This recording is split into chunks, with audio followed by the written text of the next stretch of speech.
Hi, everyone. Very welcome to this very special, very late live stream that we put up because we have just received the interim report regarding the tragic crash of Air India Flight 171. So my name is Peter Hörnfeldt. You're watching this on either Mentor Now or Captains Speaking. We're transmitting it on both channels. And together with me, I have... Ben Watts, welcome everybody. This is, I say, very breaking, very last minute. I was literally teaching in the simulator, walked in the door when Petter phoned me, saw the preliminary report, and we're going to break this down for you together in real time. So the idea here is that we have the report. The report is publicly available. We're going to link to it in the description once this video is done. But we're going to go through it now, and we're going to discuss all of the things and what they mean, basically. So this is the first piece of the puzzle. This is not the last piece of the puzzle. But I have to say, from having read the report, that it is extremely comprehensive for being a preliminary report. It includes a lot of information, a lot of data that will partially explain it, even though we don't have the exact picture of what happened. But now we know much, much more. And this is official documentation that we're talking about now. So without further ado, let's dig into the report, shall we? Let's do it. Yeah, let's go through. Yeah. So this is a report that is about 15 pages long, and you need to... Basically, it starts off like all of these reports do, which is a foreword that talks about who has made this report, why is this report made, what's the thought behind it. It doesn't give any information as such, but it becomes interesting pretty quickly here. Yeah. So the general information follows. This is all the information you need to know about, for example, how many people were on board, extent of injuries, the owner and the operator of the aircraft, and so on. And it gives a short background. This is what happened. So we are, at this point, we kind of know this accident happened on the 12th of June, 2025 at about 8:09 UTC in the morning. And it happened immediately after takeoff. So, no news there, really. But then it goes into talking about who has been taking part in the investigation, which is super important to know that this is a joint effort from both the NTSB from the USA, the FAA from the USA, but of course also the Indian authorities, which are the ones that are leading this, the AAIB and also the DGCA. Yeah. So not much more of any substance there. Injuries to persons, fatalities, 12 crew members, 229 passengers, and 19 people on the ground. So that's been confirmed now. And serious injuries, we have one. That's the lone survivor of the accident. But there's also 67 severe or serious injuries on the ground. Correct. Now, one thing I noticed on there as well, so it talks about how both pilots were based at Mumbai. They'd arrived on the previous day. They'd had adequate rest, so there's no issue with rest there. And the co-pilot was pilot flying on that particular sector. And they arrived at the airport and they underwent a breath analyzer test at 6:25 in the morning, and they were both found fit to operate. So that rules out anything underlying there as well. Yeah. And it's worth keeping in mind that it was the first officer that was pilot flying here as we get towards the conclusions towards the end, or at least towards the flight data recorder information. Yeah. But anyway, the aircraft, now it starts to get really interesting here. So the aircraft is 787-8. It was manufactured in 2013. So it has a good, 12 years on its back. For being a 787, it's a relatively old aircraft. It had 41,868 hours on the airframe. So it's been working hard. The engine type is a General Electric GEnx. We also knew that. And the really important thing that we want to point out here is that it appears that it has been inspected. It's been going through the maintenance exactly according to schedule. So no issues when it comes to the maintenance of the aircraft, which has been a lot of speculations out there about, could this have been poor maintenance, whatever. They seem to have been following all of the maintenance checks in the sequence that should have been done. So that's super important to point out here. Yeah. There were a couple of outstanding MEL items, but they were very limited and pretty minor. Yeah, so MEL, minimum equipment list, these are items that are deemed okay, even though they're not working properly, providing that the aircraft still, follows all of the other procedures that the MEL will outline when you have something that doesn't work properly. It's safe to fly with these, and they had nothing to do with the engines and nothing to do with the fuel switches and what. So correct. So they're there, but they don't mean anything in this context. Good. So going on then, this is something that I think is going to get a lot of attention from the press, all right, and probably from people out there on the internet as well, and that's because the report talks about a special airworthiness information bulletin. Yeah. The number is NM 1833, which was issued on December 17th, 2018. So, 7 years ago. That talks about the potential disengagement of the fuel control switch locking feature. Specifically, this airworthiness bulletin talked about 737 fuel switches, but they are more or less identical to the ones that are being used on the 787. But even though they talk about this, right, it's also very clearly laid out that when this airworthiness information bulletin, right, it's not an airworthiness directive, it's an information bulletin. When that came out, it was not considered an unsafe condition. And the FAA sent out some recommended inspections that could be done on these switches, but they were not mandatory. And it doesn't look like Air India did them on this aircraft. So that is obviously going to raise some questions. Well, if there was an issue with this and it wasn't checked, is there a possibility? Ben? Yeah, we can't say for sure, can we, at this stage? It's to do with the fuel control switch, so there's nothing, we can't eliminate it completely until we see the full report. But, no, but there's a two-step, Nothing dangerous has happened in this context earlier, right? In this last 7 years, there's not been any engine shutdown due to this. If it would have happened, we would have seen much more stringent information coming out, and potentially an airworthiness directive that would have directed this to be a mandatory check, but it hasn't, right? And if it did happen, it would be one engine. It's not going to be two in quick succession. Correct. So the chance of something like this causing a dual engine failure within a second of each other is non-existent. Nope. No. So we cannot completely rule it out. That's why they probably put it into the report. But it's minuscule. Incredibly unlikely. Very, very unlikely. But we needed to talk about it anyway because there's definitely going to be discussions about it. Yeah.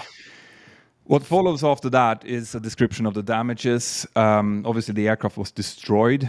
It impacted buildings about 0.9 of a mile away from the airport, and it shows pictures of which we can see here on the screen, starting from the top there where it impacted with the tail, and then how it subsequently fell down. And they found these different pieces of the aircraft in these different locations, which is clearly marked out. Yep. There's not really anything interesting from a cause point of view in this. It just outlines exactly what the damages are, which these reports have to do. So the wreckage and impact continues after that. Obviously horrific impact, both the people on the ground, this medical hotel that was impacted with people inside, horrific. But the only thing really that stood out to me when I looked through the report, when it came to the actual pictures and the crash information, was a picture of the APU inlet. What does that mean? Well, it tells us, as we kind of discussed in previous lives that we've done on this, it tells us that the APU had started. So when the APU starts, the door opens. And when we say a door, you say, well, why has it got a door? Well, it's an air inlet door, because the APU is effectively a little jet engine right at the back of the aircraft that needs air coming in for it to burn and shoot out the back. But it's acting really as a generator and a source of electricity. But the fact that door is open, it would only be open when that APU is triggered to start. Yep. When it's shut down, it closes to be aerodynamically efficient. But once it started, that door opens, and the fact that it's crashed and ended up with that door open shows us that yes, the APU did start, as we discussed. Yeah. So this is in line with what we've been talking about, right? Everything. The reason we're pointing these things out is because this official report is now pointing out more or less the same things. Yeah. The APU has started. It has likely auto-started because it wouldn't be running normally at this stage. So it has auto-started, which it does when it needs to provide power, together with the ram air turbine, the RAT. Which has been confirmed, isn't it, now as deployed? Which has also been confirmed to be deployed. So this is why I wanted to point it out. Now, the next thing that becomes really interesting is what they found inside of the cockpit. Yes. So this is going to answer a lot of the questions that I know you guys had about this. So if we start with, for example, the flap handle. Yeah. Because we in our very first live that we did on the day of the accident, we discussed different failures that we've seen people make in the simulator, right? Where people have been, for example, taking up the flaps instead of the gear, right? And this was a theory that was floated out a lot, and we were very clear with saying that we don't want to speculate at this point, but we've seen these kind of mistakes being made before, and the flap lever position was found in the 5 slot, right? I don't know if do we have a picture of that? No, I don't think we do. We can show it in the sim in a moment, but we don't have a picture of that. But the point is that it's the correct position. Yeah, it is. There is a picture of it in the final report, in the interim report, and it shows that it was sitting in the 5 slot, and the flight data recorder also showed that it was in the correct position. So it was in flaps 5, which was a standard takeoff setting.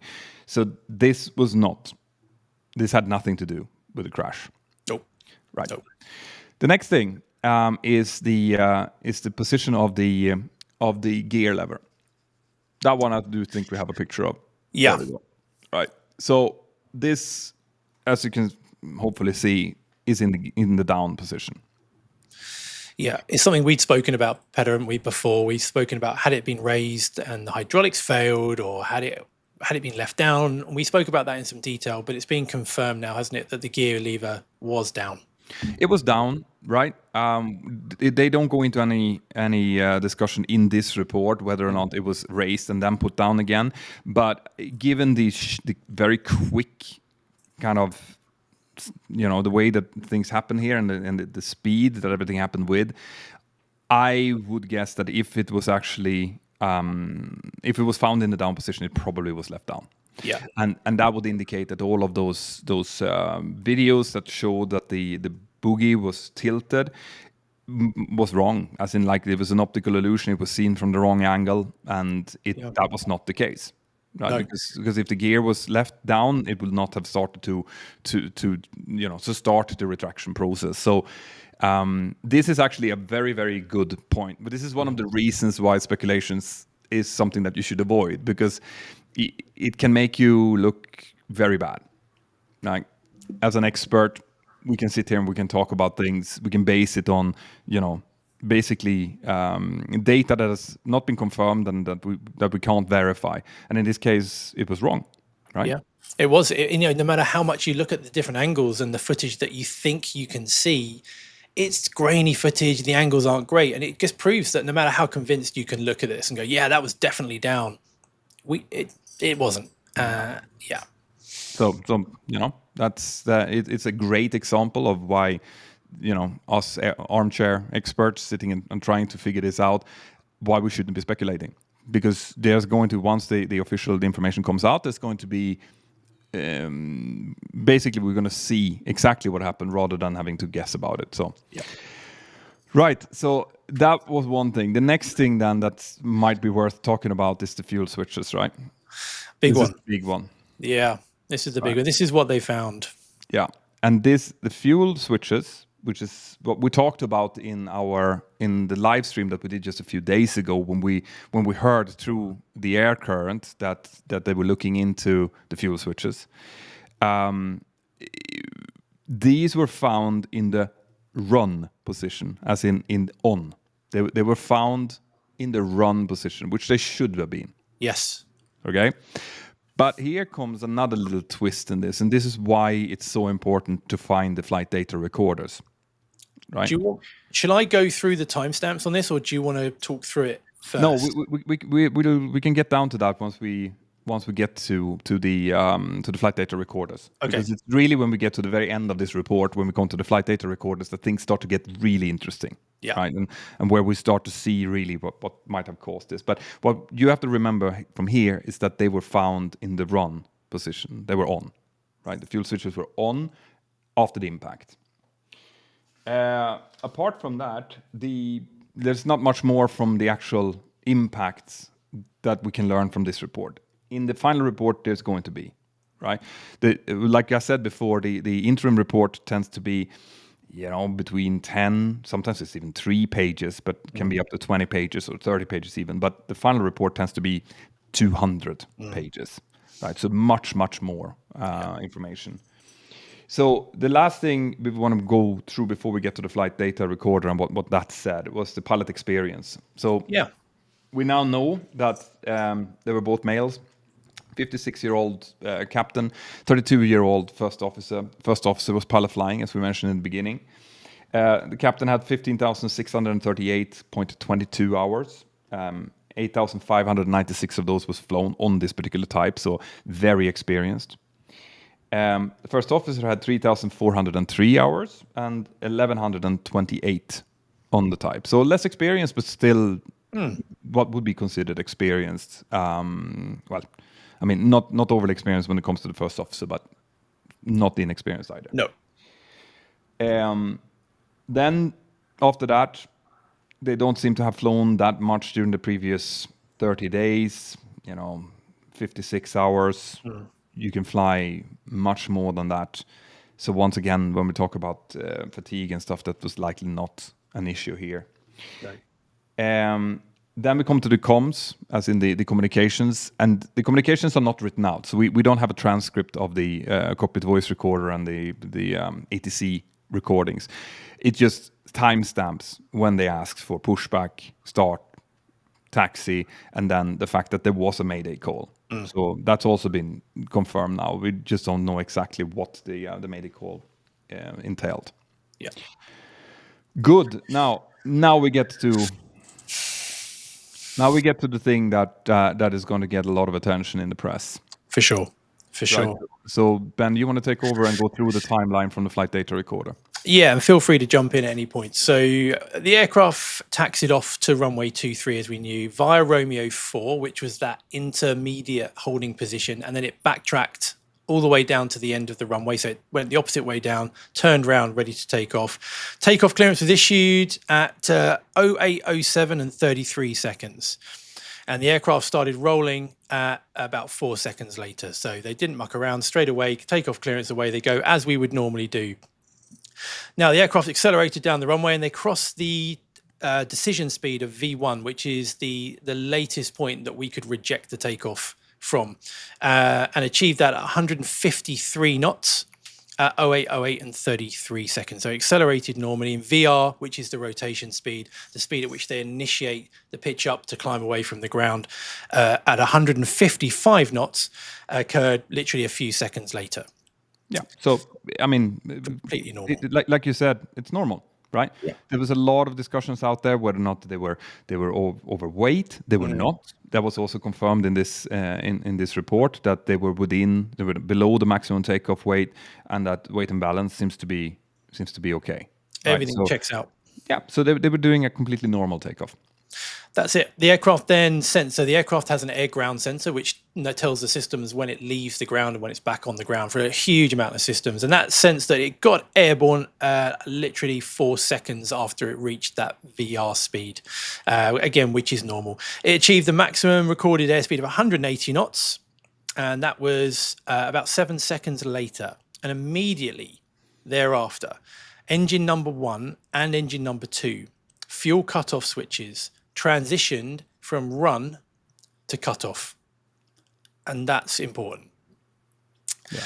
And the time gap between both of these is 1 second, so it was done very quickly. It was shut off and shut off that quickly between the first and the second.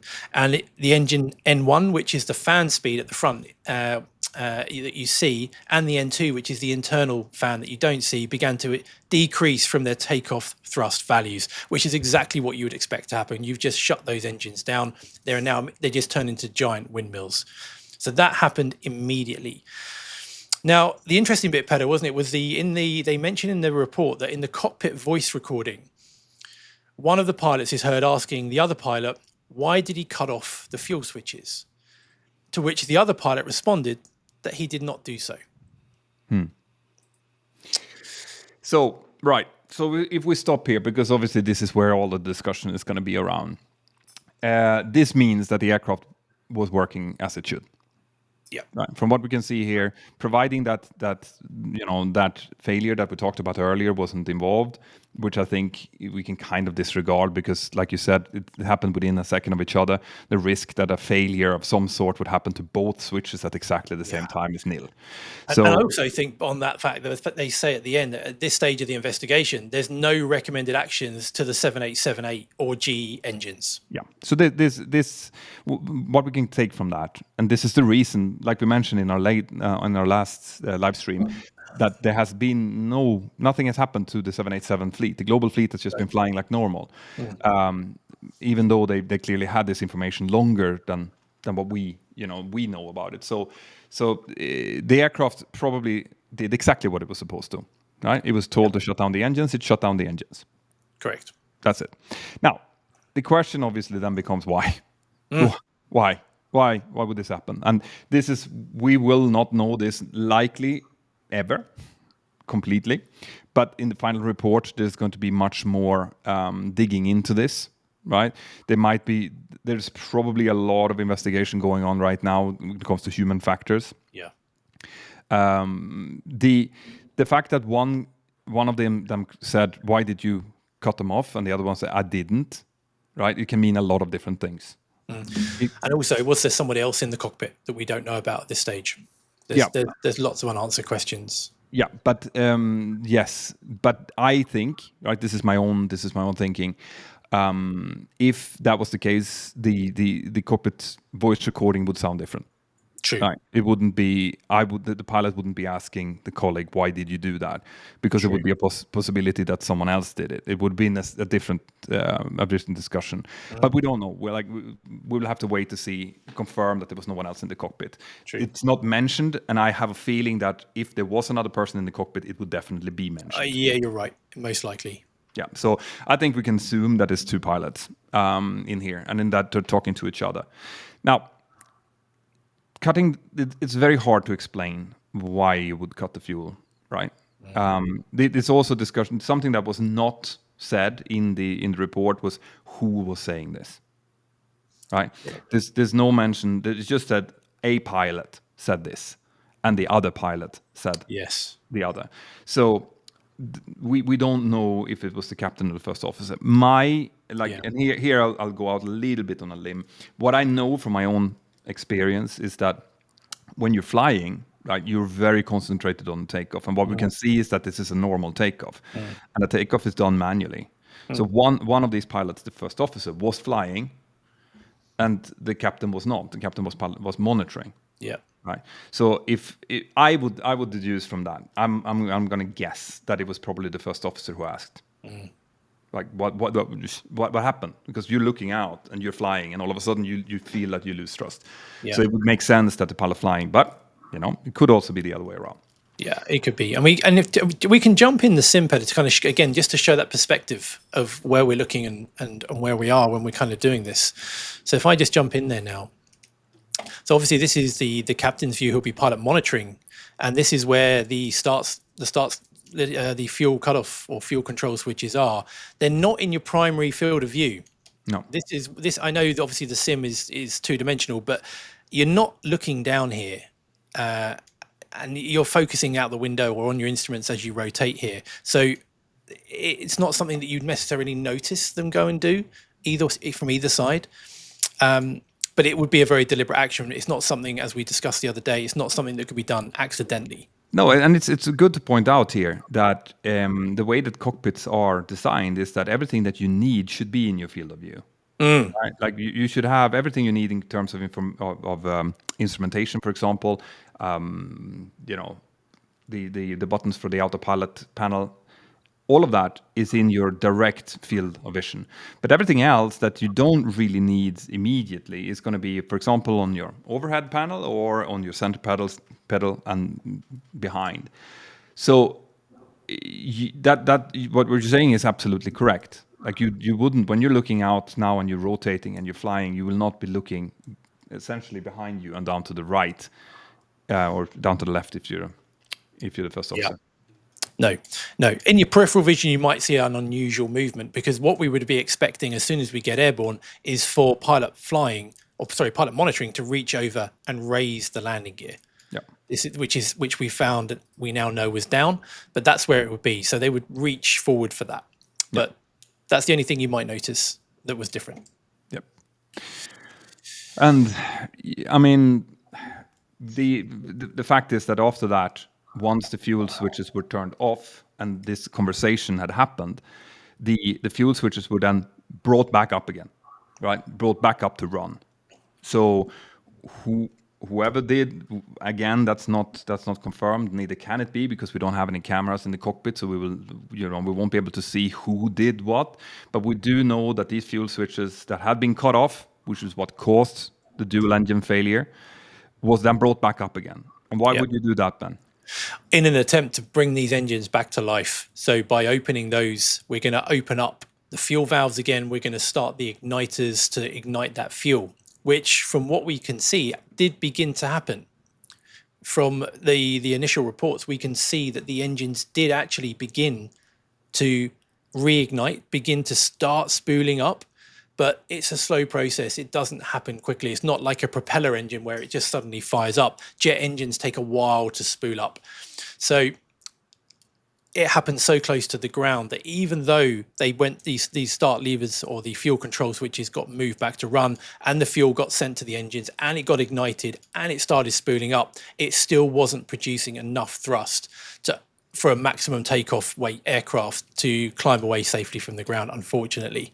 No, and that's worth pointing out here, that even though they were below the maximum takeoff weight, it was a hot day. It was warm outside. They were heavy, and they were only at around 400 feet or so when this happened. So the engines had time to start spooling down, and then it takes a while for them to relight again, which you said, which you pointed out that they did. This left engine, I think, started accelerating.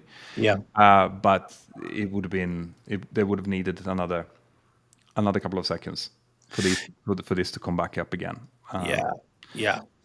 I mean, crucially with jet engines, the spool up time from an idle thrust is very, very long. It can take 10 seconds to go from an idle thrust setting all the way to takeoff. So even if they had relit and they got to idle, it's not an instantaneous, right, we're climbing away now.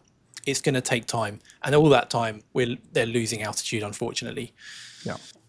So whatever happened in this cockpit, right? When we can't speculate on exactly what happened. It could be it could be the brain fart of the century. It could be deliberate. It could be. The only thing we do know is that these fuel switches were definitely moved to off. That was the initiation of the whole sequence. This is why the ram air turbine came out, which a lot of people have observed and heard on those videos and correctly saw. So there was pictures as well in the report here showing the ram air turbine. So that was definitely confirmed, and that is also what started up the APU. Yeah. Right? So we know that the fuel switches were moved for whatever reason to off, and then they were moved back up again, and they were left there, right? So it doesn't seem to have been any struggle of putting them back down again or something like that. So we know that much, and that's really all that we can say at this point. We will see with the final report, which is now going to come in maybe a year and a half. There might be some updates coming further as well, but I doubt it. This is a very, very detailed interim report. Yeah. So if this would have been something that they still didn't know, you can expect updates to come. right? Like we figured out this, so we found this, or whatever. But the fact that they don't recommend any action for Boeing and that they found this just means that, yeah, you know, the switches were turned off. The aircraft did what it should do, and unfortunately, this happened. Yeah, and obviously what they will be looking into is the background of each of the pilots, which is what we learned from the German wings incident. There was a very thorough investigation into each of the pilots' background, which is obviously going to come out in the final report. For sure. But that's where attention will be focused for sure. Yeah, this is extremely sad, and it's going to be there's going to be continuing to be a lot of discussions about this over the next 2 years or so. But I think with this, at least what I will take away from this is that I will have no problem flying on a 787. Yeah, me too. Right, the Boeing, you know, the aircraft did what it was supposed to do, and there's nothing wrong with it from what we can see here. No. So with that in mind, given that it's 12:30 here, and I was about to go to bed when this interim report came out, I think we can take some questions. Yeah. And then what we will do now that we have the interim report is that we will produce a much more thorough Mentor Now video, which will show you what we know, right? It's going to come out as soon as we can possibly produce it. But we wanted to go through this report together with you and explain what we can read in it. You can be absolutely sure that there's going to be a lot of discussions about this on other YouTube channels, but also in the press. You know, if you have questions, file them away. Yeah. People are asking, where can we get the interim report? We'll put a link in the description below for you there. Yeah, I opened it up again when I got into the studio, and it took a while to load. Right, it's a lot of pressure on the website, so don't be surprised if you maybe can't even access it now, because there's probably hundreds of thousands of people trying to open this thing. So there's a question here from Ryan Pedder who's saying, is a breath test standard? Which is a good question. No, it's not. Certainly not in Europe that I know of. No, I know that I've read a lot of incident or accident reports in Russia. And there it seems like they have some kind of pre-flight medical that they do, and I'm not sure if that includes breathalyzer tests. From what this report shows, it looks like it could be standard in India, but it's definitely not in the rest of the world. But I know that we are subject to these spot tests. They could come out and do a breathalyzer test. Yeah, I've had one. At any given time. Yeah, and the same goes with drugs. They check for drugs, and sometimes they come into the crew room and they take some hair and they check for drugs. Right, so they do. Yeah, I had one once where they actually took about a pencil width of hair from everybody on all the crew, and it shows all the way back forever, however long that hair has been on your head. So yeah, it's pretty thorough. Yeah, exactly. I'm seeing a lot of comments here about that this is a Boeing cover-up, yada yada yada. This is a report that comes out of the Indian authorities, right? And they have been working together with both the FAA, the NTSB, Boeing, General Electric. All of these have been working together. You cannot, no. Like I get tired and angry when I hear conspiracy theories, and I don't want it to be something that people goes out and think, well, maybe there's a possibility there's a cover up here. There's not cover-ups everywhere, which seems to be something that is in the popular culture right now, that everyone thinks that everything is a cover-up. No. Let's have a look. Let's look. So there's a question here. Do we know how long in seconds the fuel switches were in cutoff since they had time to spool down? I was just trying to do the maths in my head here. It said, I was just looking at the numbers. So they reached a maximum speed of 180 knots at 08:08:42 seconds, and immediately thereafter, the engines were moved to cutoff, and they were moved back to run at 52 seconds. So less than 10 seconds. I would say 8 or 9 seconds, which is significant. It's a significant amount of time for those to spool down. Yeah. That's 10 seconds is definitely enough for it to go back so far that it's going to take a while to start.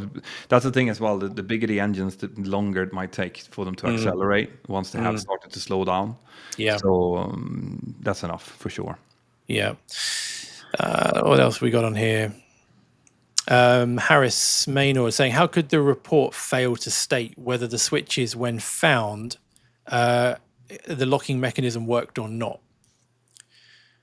Well, I mean, just to be clear what the locking mechanism, just to kind of, I mean, they're not locked in position. Let's just get that out of the way, because the 737, the newer variants of that, the MAX, the 78, the 777, I think it's even the same part number. They share the very, very similar, at least, fuel control switches.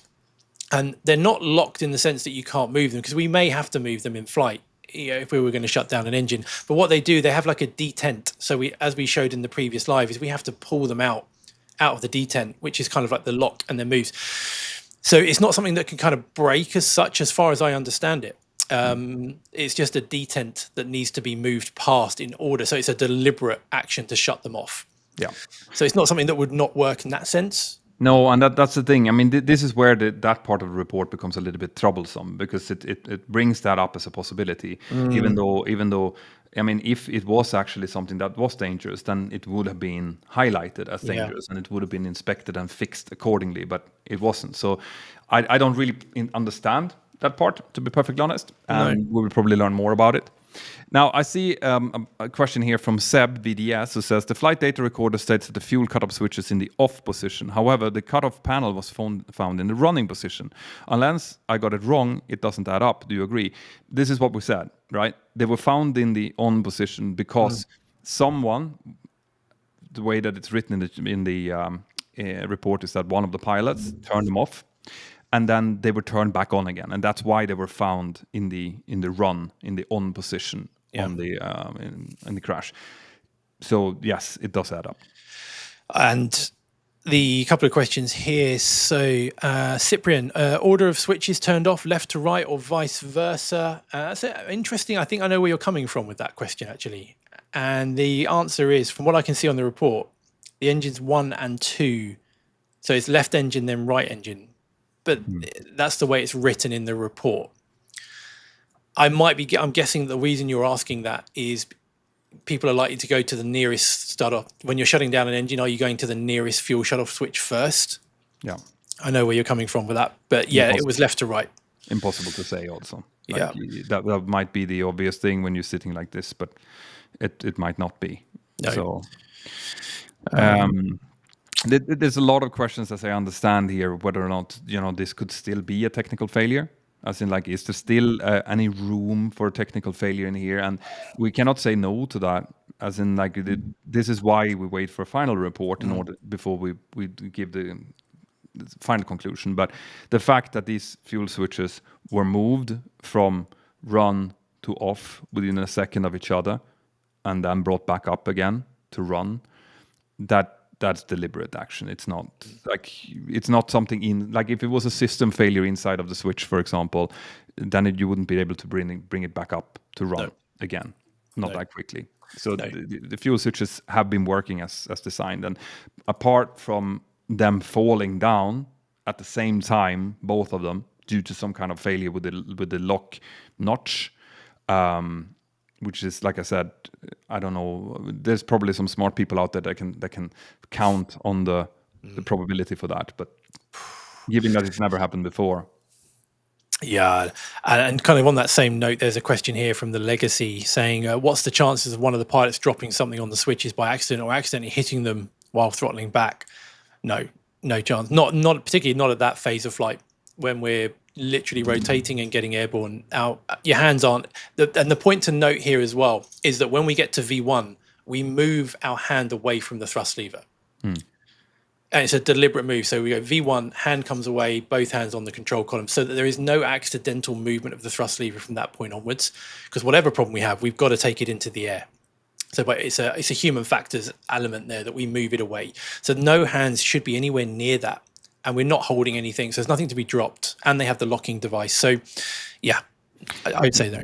So there's a lot of questions as well that I see here from several people. It's like, why are there no cameras in the cockpit?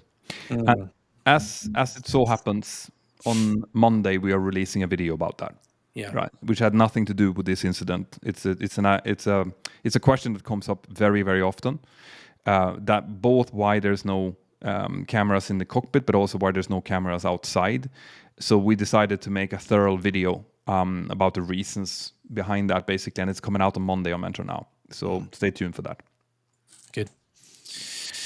Any other questions you can pick up there from your side, Peter? No, like it's just talking about this. So did the report state that the engines were fully functioning before the cutoff switch was moved? That's from Cynthia Sullivan. So no checklist being done because of an engine failure, which is a great question actually, because you would always have the chance, for example, which has happened previously, that one engine fails and then the other one is cut off by mistake. Yeah. Right. That was kind of what I was. I'm not going to say hoping for, but I mean that would at least been just a human error that we've seen happen before without any malice involved. Yeah. But there's nothing in this report that states there was anything wrong with these engines until the fuel switches were turned off. No, they were working as they should. And let's have a look on here.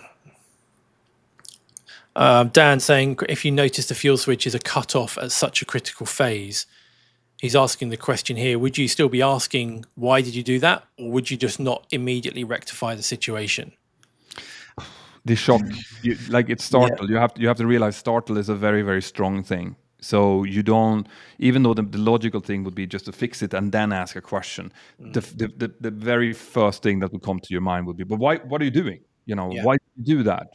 Yeah. So for me it makes sense. Tragic as it is.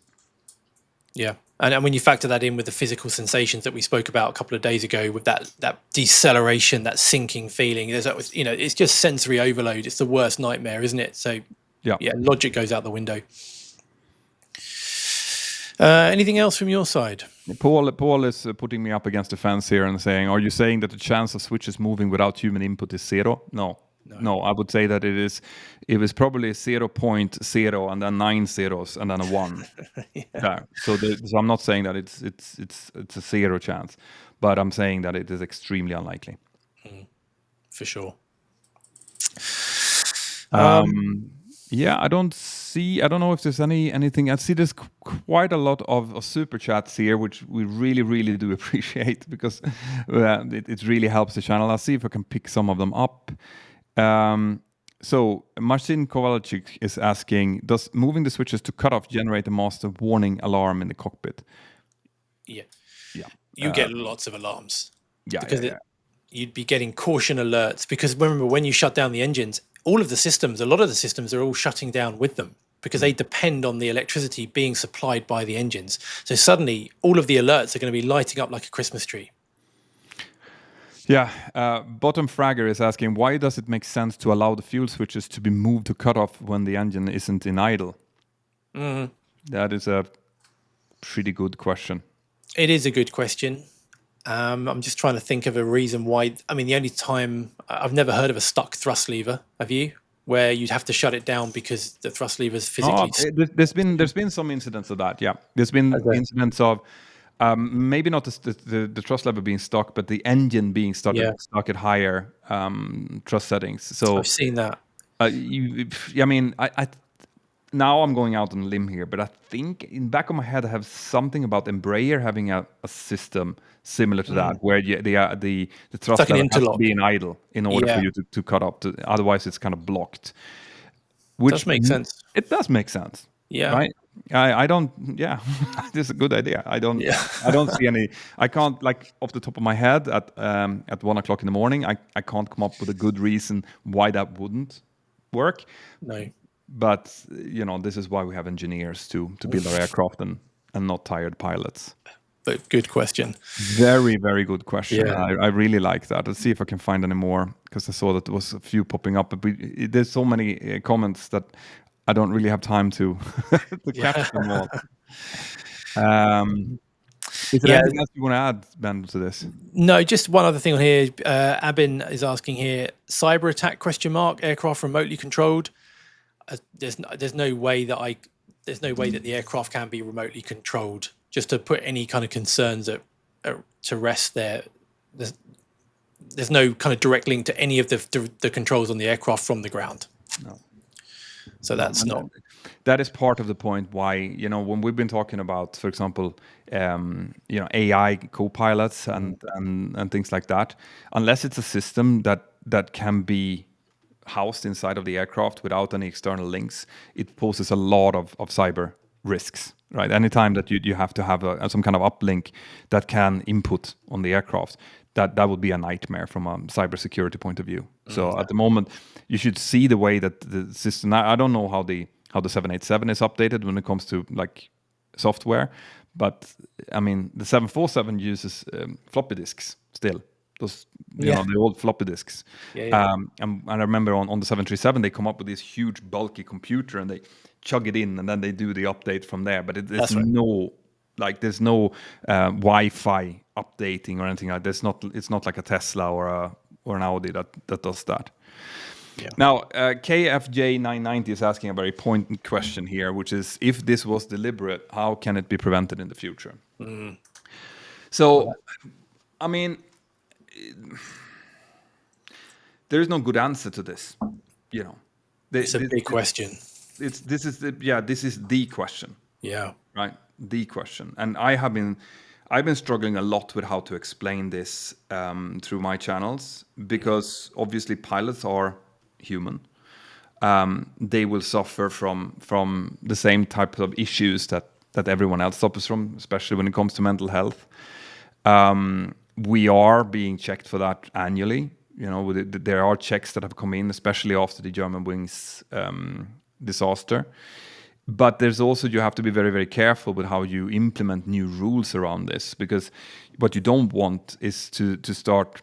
I mean, I understand that the public perception would be like, I just want superhumans in the cockpit, like people that cannot have any type of issues.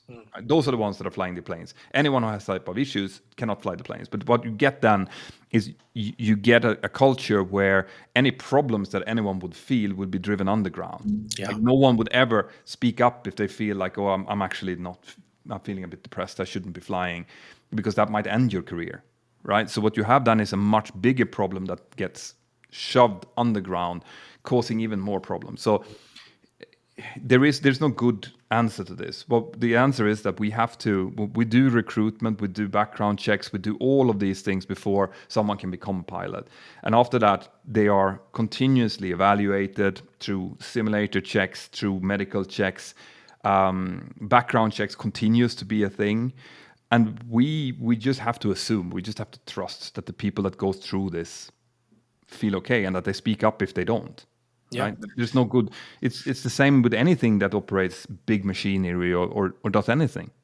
You can never eliminate the human factor side of it, can you? But there has been real positive steps with things such as peer support programs being implemented by airlines, which are confidential from management. So if you can go to that peer support program, you can address your problems. There'll be a lot of support in there. It doesn't have any impact on your job or your career, but it's being addressed in the correct way. There's been big steps taken in that direction. That's the way that I would like to see it. To see, basically, like, instead of being less human, become more human. Yeah, absolutely right. Give more support. Let pilots know, and cabin crew and everyone is working in there, that it's okay if you don't feel right, if you might be going through a divorce or have financial difficulties. Who knows? So you have all of these stresses that happens to everyone at any given time. And if that happens to you, you should be able to speak up and say, listen, I don't feel like this. I don't feel good now. And then you should be just taken off the line until you feel better. Maybe be in connection with an AME, as an aeromedical examiner, who can then recertify you back. But it should be a very straightforward process, not something that is hard or involves a lot of paperwork. Because if it does, people will, like I said, just hide it. Yeah. It's the human way. Yeah.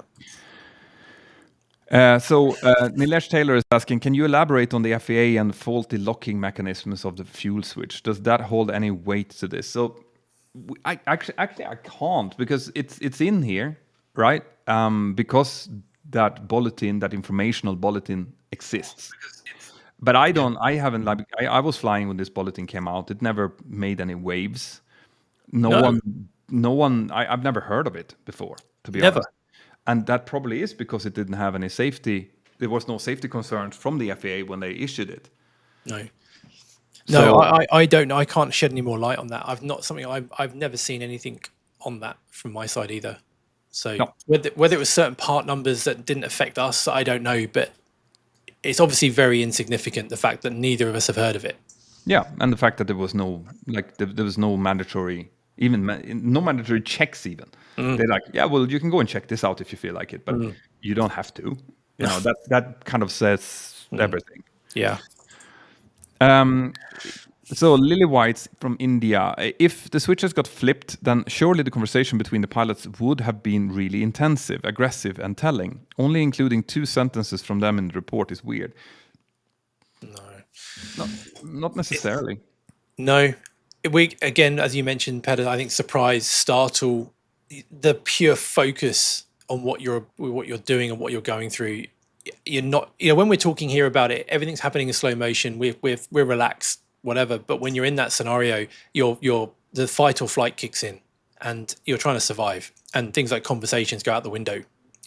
You might ask a question for sure. Then you're going to do something about it, which is what they did. And then that's about as far as it will probably go. Yeah, no, it's not the time to start arguing. But the thing here is that we don't hear the intonation. We don't hear how they were screaming or whatever. It's not indicated in the report, and neither can it be really. I mean, if this becomes a human factor thing, and they go into the background of each pilot and they find something, then we'll probably read more about it in the final report. Yeah. Philip Rosil is asking as a super chat as well. Thanks again. Would a possible future technical response to this be an inability to move those switches until reaching a certain altitude or speed? We kind of talked about that already. No, like we said, if anything, you can maybe connect it to the thrust level position, but that would be a major recertification thing. Yeah, it would be similar to how the thrust reversers work, in the sense that the thrust has to be idle before you can deploy the thrust reversers. But that'd be a huge undertaking. Yeah. No, we're talking major recertification. In this case, it's not going to be found to be needed. Right? That's the thing. We have to, as pilots, be able to move the switches in the cockpit. I've seen a lot of questions from our previous video, which is like, how can you have these switches, which is basically turning off the engines? Just there. Why are they even allowed to be there? Shouldn't they be like blocked or something? Yeah. And it's a great question, and I completely understand it. But what you have to understand is that we have to be able to move basically all the different levers in the cockpit, because they do form part of different non-normal checklists that, in this case, even are involved in memory items, stuff that you need to be able to do from memory and quickly because they are crucial.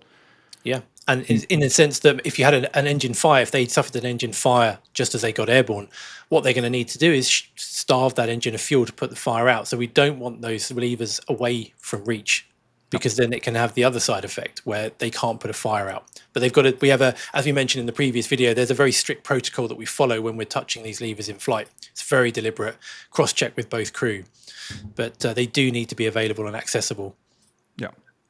Yep. And with that, we have another super chat from user saying, love the work you guys are doing. First place, I come to go for an incredible info on any incident now. Well, thank you. I mean, we are like, this is the reason that we're sitting here now in the middle of the night and talking about this, because we know that there's a lot of people with a lot of questions out there. And we hope that whatever little information with our background that we can give is helpful. If not, we wouldn't be doing it. So I hope you guys get something out of it, and we would love to get as much feedback as possible to what we could improve.